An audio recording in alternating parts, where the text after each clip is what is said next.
Good morning. समय हो गया है आपकी फिक्र करने का। So welcome back to online शिक्षण। आशा करती हूँ आप सभी बहुत अच्छे होंगे। तो आप पढ़ते रहिए पूरे मजे के साथ। तो करें शुरू आज की वीडियो। सो गाइस, इस वीडियो में हम शिक्षण सूत्र का पार्ट 2 करेंगे। 5 सूत्र जो है हमने शिक्षण के वो पहली वीडियो में कंप्लीट किए। आगे शुरू करते हैं। अगला सूत्र हमारा है प्रत्यक्ष से अप्रत्यक्ष की ओर। इस सूत्र के अनुसार छात्रों को सबसे पहले उनके द्वारा देखी गई वस्तुओं के बारे में बताना चाहिए, तत्पश्चात उन वस्तुओं के बारे में जिन्हें वह नहीं देख सकता है। अतः शिक्षण के समय शिक्षकों को छात्रों को अप्रत्यक्ष वस्तुओं, तथ्यों, घटनाओं की जानकारी देने के लिए या उनसे पहले प्रत्यक्ष वस्तुओं, घटनाओं के उदाहरण प्रस्तुत करने चाहिए। उदाहरण से और अच्छे से समझ लेते हैं। जैसे भाषा में चित्र पठन व अन्य विषयों में सहायक सामग्री, चार्ट, चित्र, मॉडल, मूर्त वस्तुओं के माध्यम से बच्चों को अप्रत्यक्ष वस्तुओं के बारे में सरलता से जानकारी दी जा सकती है। जैसे सामाजिक विज्ञान में ग्लोब, मॉडल, चित्र आदि के माध्यम से संसार के विविध भाग के बारे में बताया जा सकता है। तो दोस्तों, हम बच्चों के सामने प्रत्यक्ष चीज़ के थ्रू जो है अप्रत्यक्ष चीज़ें भी बता देते हैं। जैसे हम ग्लोब कैसी वस्तु है, प्रत्यक्ष वस्तु है, और उस पर हम क्या दर्शाते हैं कि यहाँ पे ये वाली कंट्री है, यहाँ पे ये कंट्री है। तो जो अप्रत्यक्ष है वो भी हम उसी पर दर्शा देते हैं। यही हमारा शिक्षण सूत्र है, प्रत्यक्ष से अप्रत्यक्ष की ओर। अगला सूत्र देखते हैं, विशिष्ट से सामान्य की ओर। इस सूत्र के अनुसार अध्यापक को छात्रों के सामने पहले किसी प्रकरण से संबंधित कई उदाहरण प्रस्तुत करना चाहिए, फिर उन्हीं की सहायता से सिद्धांत व नियम स्पष्ट करना चाहिए। स्वयं उदाहरण प्रस्तुत करके उन्हें निष्कर्ष निकालने के लिए प्रेरित करना चाहिए। विज्ञान, गणित तथा व्याकरण शिक्षण में यह सूत्र विशेष उपयोगी है। उदाहरण के थ्रू देखते हैं क्या कहा गया है। संज्ञा, सर्वनाम, क्रिया, विशेषण पढ़ाते समय पहले इनके एक से अधिक उदाहरण प्रस्तुत करने चाहिए, फिर उन्हीं उदाहरणों को समेकित करते हुए इनकी परिभाषा को स्पष्ट करना चाहिए। संस्कृत, हिंदी में सूक्ति एक विशिष्ट विचार से संबंधित होती है, परंतु उसकी व्याख्या सामान्य संदर्भों में भी की जा सकती है। तो दोस्तों, ये था विशिष्ट से सामान्य की ओर शिक्षण सूत्र। अगला सूत्र देखते हैं, यह है विश्लेषण से संश्लेषण की ओर। दोस्तों, इसको बताने से पहले मैं आपको इनके अर्थ बता देना चाहती हूँ। विश्लेषण का अर्थ क्या होता है, संश्लेषण का अर्थ क्या होता है, तो चलिए देखते हैं। संश्लेषण का अर्थ है अनेक को एक करना।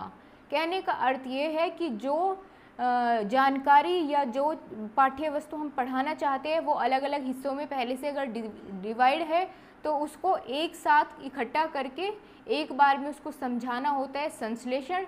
जबकि विश्लेषण का अर्थ है एक को अनेक करना, अर्थात किसी एक पाठ्य वस्तु को छोटे छोटे हिस्सों में डिवाइड करके बताना। ये इस तरह से भी कह सकते हैं कि पहले संपूर्ण बात की जानकारी उन्हें दे देनी चाहिए, फिर उनकी जो घटनाएं होती हैं उनको छोटे छोटे हिस्सों में डिवाइड करके अलग से उन्हें समझाना चाहिए। इससे जो है शिक्षण इफेक्टिव होता है। आगे देखते हैं, विश्लेषण बालक को किसी बात को भली प्रकार समझने में सहायक होता है, तो संश्लेषण उसी बात के ज्ञान को निश्चित रूप प्रदान करता है। इस सूत्र के अनुसार किसी घटना या तथ्य की जानकारी पहले समग्र रूप से कराकर फिर उसके विविध भागों को व्याख्या व विश्लेषण द्वारा स्पष्ट किया जाना चाहिए। तत्पश्चात उन भागों या खंडों को आपस में जोड़कर पूरी जानकारी कराकर निष्कर्ष तक पहुंचाना चाहिए। ठीक है दोस्तों, अब समझ आ गया हो गया। अब उदाहरण देखते हैं इसका। छात्रों को यदि उत्तर प्रदेश के विभिन्न जिलों की जानकारी देना है तो सर्वप्रथम क्या करेंगे, उत्तर प्रदेश, फिर उसके सभी जिलों की स्थिति व विशेषताओं की जानकारी कराएंगे या कराई जा सकती है, और अंत में सभी को पुनः समेकित करते हुए उत्तर प्रदेश की जानकारी दी जा सकती है। क्या कहा इन्होंने कि पहले उसके विभिन्न जिलों की जानकारी दे, उनकी विशेषताएं बताए, और फिर पूरे उत्तर प्रदेश की जानकारी या पूरे राज्य की जानकारी बच्चों के समक्ष प्रस्तुत करें। अगला सूत्र है 9वां, मनोवैज्ञानिक कर्म से तर्क संगत की ओर। शिक्षा में बाल मनोविज्ञान के महत्व के कारण यह माना जाता है कि बालक की शिक्षा उसकी रुचियों, रुझानों, क्षमताओं व जिज्ञासाओं के अनुसार प्रदान करनी चाहिए और जैसे जैसे उसके ज्ञान का विकास होता जाए उसे विषय का तार्किक व क्रमबद्ध ज्ञान प्रदान किया जाए। इसका उदाहरण यह है कि भारत में भाषा में शिक्षण का तार्किक क्रम वर्ण एवं ध्वनि के पश्चात वाक्य सिखाने का है, जबकि मनोवैज्ञानिक क्रम के अनुसार पहले वाक्य सिखाने चाहिए, फिर वर्ण व ध्वनि के बारे में जानकारी देनी चाहिए। ठीक है दोस्तों, समझ आ गया आपको। अगला सूत्र देखते हैं 10वां, अनुभव से युक्ति युक्त की ओर। इसमें क्या होता है कि शिक्षक को बच्चों के अनुभव द्वारा प्राप्त ज्ञान को विविध विधियों, सामग्रियों के प्रयोग द्वारा तर्क संगत व युक्तियुक्त बनाने की कोशिश करनी चाहिए। जैसे सूर्योदय व सूर्य अस्त को वह प्रतिदिन देखता है बालक, गर्मी के बाद बरसात, फिर जाड़ा आता है, सर्दियों में कोहरा भी वह देखता है, बरसात में जोरदार बारिश वह प्रतिवर्ष देखता है। परंतु ऐसा क्यों होता है और इसके क्या कारण है, बच्चे इस बात को नहीं समझ पाते। अतः शिक्षक को कारण सहित व उदाहरण के सहित TLM के माध्यम से उनकी जिज्ञासाओं का समाधान करना चाहिए, जिससे उनका अनुभव जो है वो ज्ञान युक्तियुक्त बन सके। TLM का मतलब होता है दोस्तों teaching and learning material, teacher learning material.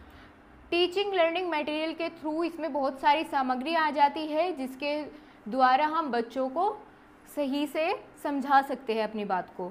आगे देखते हैं 11वां और आखिरी सूत्र क्या है, प्रकृति का अनुसरण। इस सूत्र का आशय है कि बालक की शिक्षा दीक्षा उसकी प्रकृति के अनुसार होनी चाहिए। शिक्षक को उन्हें सिखाते समय उनकी आयु, मानसिक स्तर, क्षमता और रुचियों को सदैव ध्यान में रखना चाहिए। पाठ्यक्रम, पाठ्यवस्तु व पाठ्य पुस्तक, शिक्षण विधि, शिक्षण अधिगम सामग्री व गतिविधियाँ सभी कुछ बच्चों के शारीरिक व मानसिक विकास की आवश्यकताओं के अनुरूप होना चाहिए, जिसको बालक सही से समझ पाए, सरल तरीके से उसका बोध कर पाए। उसी तरह का जो है पाठ्यवस्तु या फिर पाठ्यक्रम बालक के समक्ष प्रस्तुत करना चाहिए, जिसको वो आसानी से समझ पाए और जो उसकी प्रकृति के अनुसार हो। तो दोस्तों ये तो हमने देख लिए है शिक्षण के सूत्र। अब देख लेते हैं कि उसकी उपयोगिता क्या है। शिक्षण सूत्रों की शिक्षण में उपयोगिता, ये क्वेश्चन पूछ लिया जाता है आपको 2 नंबर में आपके एग्जाम में। तो चलिए देखते हैं। शिक्षण के द्वारा ही शिक्षा के उद्देश्यों की प्राप्ति की जा सकती है। शिक्षा का महत्वपूर्ण और अंतिम लक्ष्य छात्रों के व्यक्तित्व का सर्वांगीण विकास करना होता है। शिक्षण सूत्र इस कार्य में उनके लिए मार्गदर्शक की भूमिका निभाते हैं। इससे कम समय व श्रम में वह बच्चों को सिखाने हेतु प्रेरित करके अपने लक्ष्य को प्राप्त कर सकता है। तो दोस्तों यह थी शिक्षण में उपयोगिता शिक्षण सूत्रों की, और आज हमने अपना टॉपिक पूरा कर लिया है। शिक्षण सूत्र आज समाप्त हो चुके हैं, इनकी संख्या 11 थी। हमने पहली वीडियो में यही डिस्कस किया कि शिक्षण सूत्र क्या है, उसकी परिभाषा क्या है, और फिर 5 शुरू के शिक्षण सूत्र हमारी पहली वीडियो में है और बाकी के 6 इस वीडियो में है। उसके बाद हमने जाना शिक्षण सूत्रों की शिक्षण में उपयोगिता। ठीक है दोस्तों, आज की वीडियो खत्म करते हैं। तो अगर कोई भी पॉइंट आपको समझ नहीं आया तो कमेंट बॉक्स में कमेंट करिएगा, मैं नेक्स्ट वीडियो में उसको फिर से एक्सप्लेन करूंगी। और अगर वीडियो अच्छी लगी है तो लाइक करें, आप चैनल पर नए हो तो सब्सक्राइब कर बेल आइकन को प्रेस करना बिल्कुल ना भूलें, अपने दोस्तों के साथ शेयर करें। Thank you.